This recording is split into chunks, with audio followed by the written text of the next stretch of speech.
Railway की तैयारी करने वाले मेरे भाई और बहनों, आप सभी को जय हिंद, जय भारत। साथियों, ये वीडियो हमने रेलवे के लिए स्पेशल बनाया है।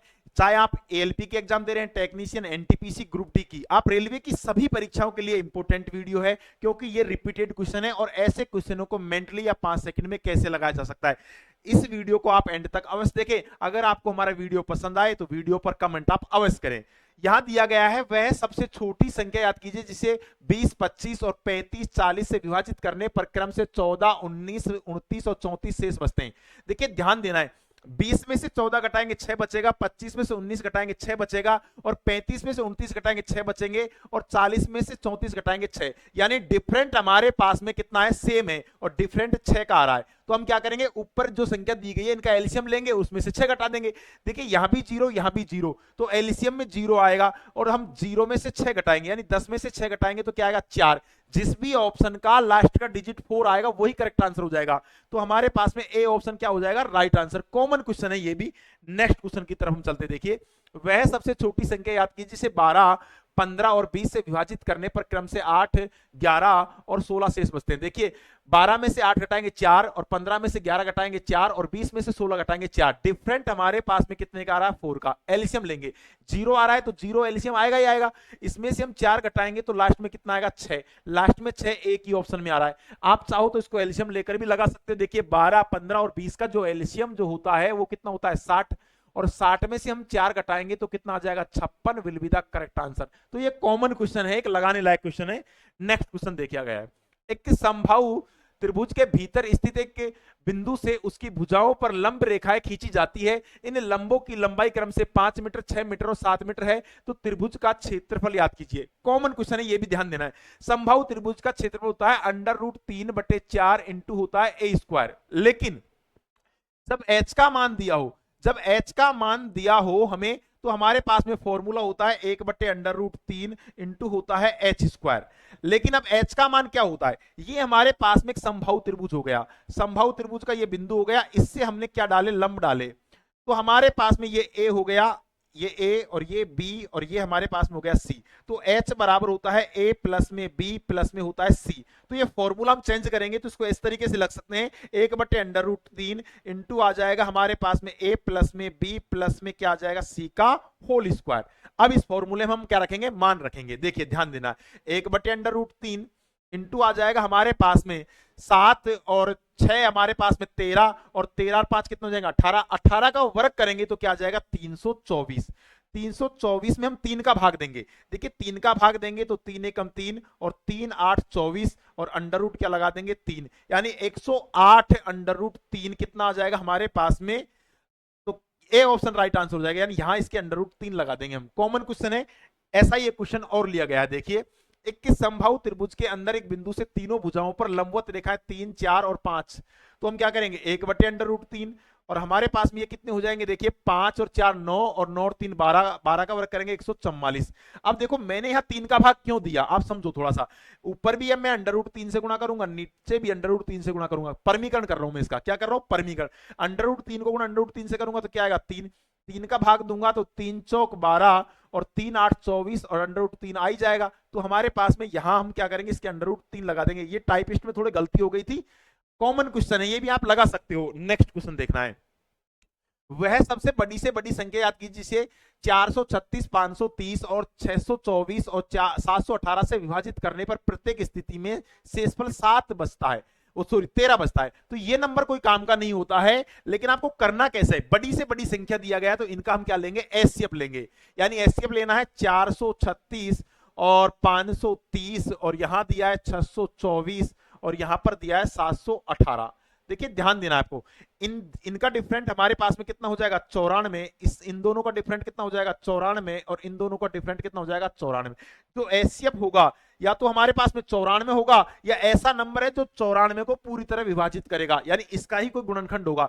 तो 47 हमारे पास में क्या हो जाएगा, क्योंकि 47 का दुगुना करेंगे तो क्या हो जाएगा, 94। तो 47 will be the correct answer हो जाएगा। कॉमन क्वेश्चन है। नेक्स्ट क्वेश्चन की तरफ हम चलते हैं। देखिए वह सबसे बड़ी संख्या याद कीजिए जिसे 158, 285 और 412 से विभाजित करने पर प्रत्येक स्थिति में शेषफल कितना बचता है, 8। यानी 158 दिया गया है, और यहां हमें 285 दिया गया है, और यहां कितना दिया है, 412। एचसीएफ निकालना है। एचसीएफ निकालने के लिए डिफरेंट लेंगे तो 127, और यहां डिफरेंट लेंगे तो कितना आ जाएगा, 12 में से 5 गया तो 7, 127, यानी एचसीएफ बराबर कितना हो जाएगा, 127। यानी कौन सा ऑप्शन होगा बच्चों, ए ऑप्शन यहां पर क्या हो जाएगा, राइट आंसर। ये भी एक मेंटली क्वेश्चन है मेरे भाई।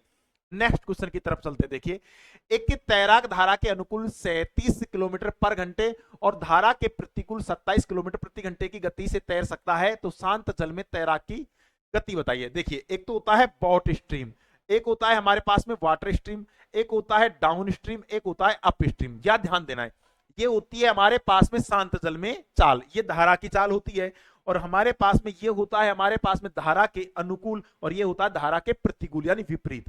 तो धारा के अनुकूल जो दिया गया है वो 37 किलोमीटर पर आवर दिया है, और धारा के प्रतिकूल कितना दिया है, 27।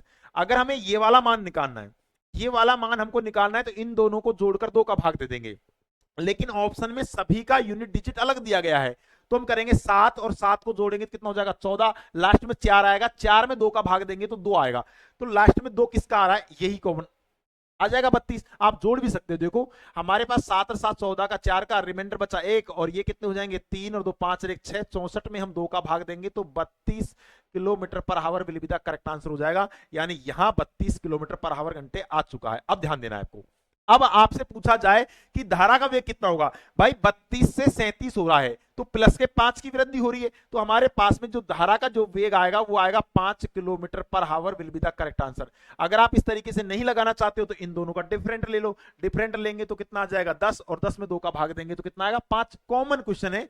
नेक्स्ट क्वेश्चन दिया गया है, देखिए, एक की व्यक्ति धारा के अनुकूल 18 किलोमीटर पर आवर, धारा के प्रतिकूल चल रहा है 10 किलोमीटर पर आवर की गति से चलता है, तो हमारे पास क्या दिया है, शांत जल में व्यक्ति की गति बतानी है। देखिए, ये हमारे पास में हो जाएगा बॉट स्ट्रीम, ये वाटर हो जाएगा, और ये हमारे पास में क्या दिया है, डाउन स्ट्रीम, और ये अप स्ट्रीम।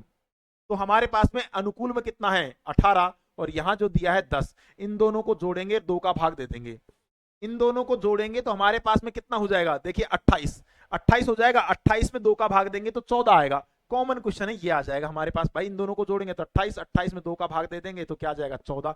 यहां देखिए 14 किलोमीटर पर आवर आ चुका है, 14 से कितना हो रहा है 18, 14 से 18 हो रहा है तो कितने की वृद्धि हो रही है भाई, 4 की। तो हमारे पास में जो धारा का वेग होगा वो 4 किलोमीटर पर आवर हो जाएगा, और शांत जल में चाल होगी वो 14 किलोमीटर पर आवर हो जाएगी। कॉमन क्वेश्चन है ये भी। नेक्स्ट क्वेश्चन देखना है, देखिए ये क्वेश्चन इंपॉर्टेंट है। 30 की पावर 5 और 24 की पावर 5 के अभाज्य गुणनखंडों की संख्या याद करनी है, यानी प्राइम फैक्टर्स हमें बताना है। यहां हम इसको क्या लिख सकते हैं, देखिए 6 पंजो 30, तो हम इसको लिख सकते हैं 2 इंटू 3 इंटू क्या लिख सकते हैं हमारे पास में 5। अब सबकी पावर 5 लगा देंगे, यहां पावर 5, यहां पावर 5, और यहां भी पावर 5। अब देखिए यहां इसको क्या लिख सकते हैं, 24 को 8 या 24, 8 को क्या लिख सकता हूं 2 की पावर 3 इंटू 3 की पावर हम क्या लगा देंगे यहां पर 5। ध्यान देना है आपको। अब देखिए मैं इसको क्या लिख सकता हूं, मेरे पास में 2 की पावर 5 तो है ही है, 2 की पावर 5 इंटू क्या आ जाएगा 3 की पावर 5 इंटू आ जाएगा 5 की पावर 5। यहां ध्यान देना है, 2 की पावर कितना हो जाएगा 2 की पावर 15 इंटू हो जाएगा 3 की पावर 5।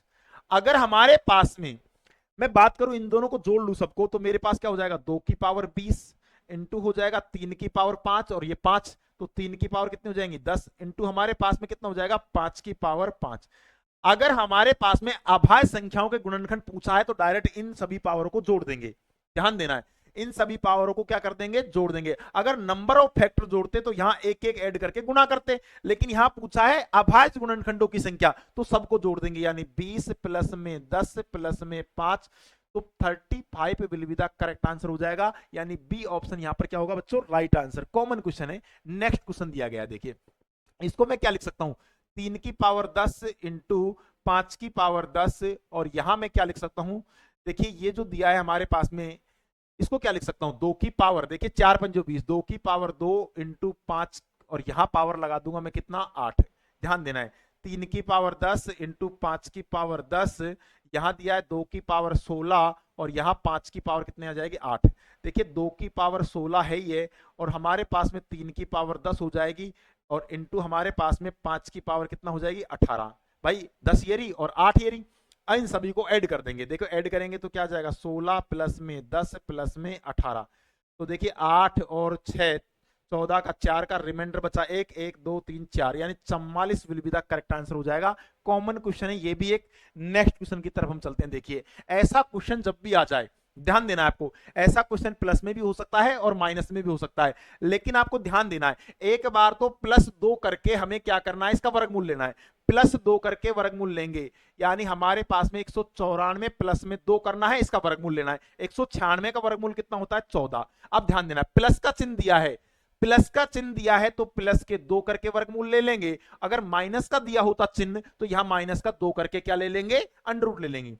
ये कितने हो जाएंगे, 16, और अंडर रूट 16 का जो वर्गमूल होता है वो कितना होता है, 4। तो 4 will be the correct answer, यानी ए ऑप्शन यहां क्या हो जाएगा, राइट आंसर। ऐसा ही सेम क्वेश्चन और लिया गया है। देखिए यहां माइनस का चिन्ह दिया गया है, माइनस का चिन्ह दिया गया है, लेकिन हम क्या करेंगे, पहले तो प्लस का 2 ऐड करके वर्गमूल लेंगे।